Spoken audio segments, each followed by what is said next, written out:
Thank you. We had a very intensive Foreign Affairs Council, a lot of talks, very important topics. That's why we are also running over time, so sorry for that. And we have the Syria conference coming, so unfortunately can't take a lot of questions. So try to be brief so there's more room for questions. First on Ukraine, there is broad political support for defense initiative of 40 billion. Of course, right now the discussion is in the details. So last European Council we had the wording that we need to move swiftly with this initiative, and we have done some more work on this, so hopefully I will be able to really move on, because everybody understood around the table that we should really show our resolve right now and support Ukraine so that they can defend themselves. Then, of course, the Jeddah talks. Everybody welcomed the results of the Jeddah talks, and now, of course, the ball is in Russia's court. And what we see right now that Russia doesn't really want peace. And also, what was understanding around the table is that Russia can't really be trusted. So they will seize this opportunity to present all kinds of demands, and what we already see, they are presenting demands that are their ultimate goals. So let's see how this develops further. Then we discussed the Middle East, and there particularly the situation in Gaza, but also Syria and Iran.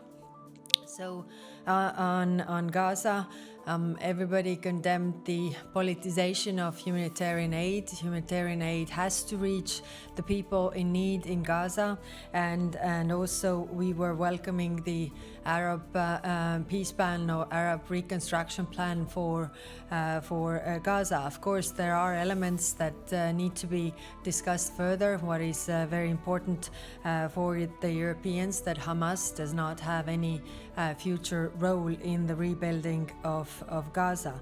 When it comes to Syria, then we have the 9th Syria Brussels conference today, where we will hear a lot of pledges, and of course we will discuss it. We were discussing the situation and the violence against the people in Syria. So this is very worrying development, so we also had the intelligence brief how to really read the situation. So basically there we have the possibility to either continue with the ease of sanctions, because if the people are not able to work and develop their prosperity there, it's going to create chaos in Syria, and also chaos could create civil war. So this is our position right now, that we are helping Syria to also move further. Of course, we want to see that the current leadership is taking very seriously, holding accountable those who were responsible for the violence, and we also want to see the inclusiveness of government build-up, because it has Syria has a lot of different groups. On Iran, the regional destabilization is worrying for us, and also the military aid that Iran is giving to Russia is of great concern.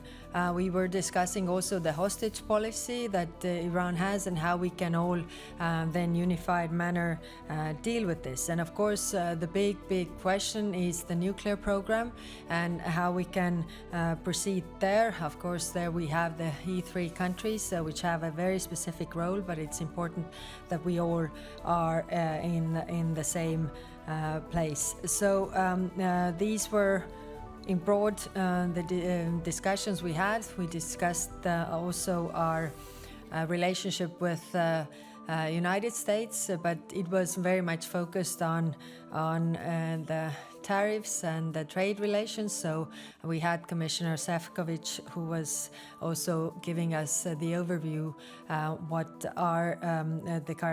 is the current state of play, which was important that we are all on the same page here. So thank you. I'm ready to take questions.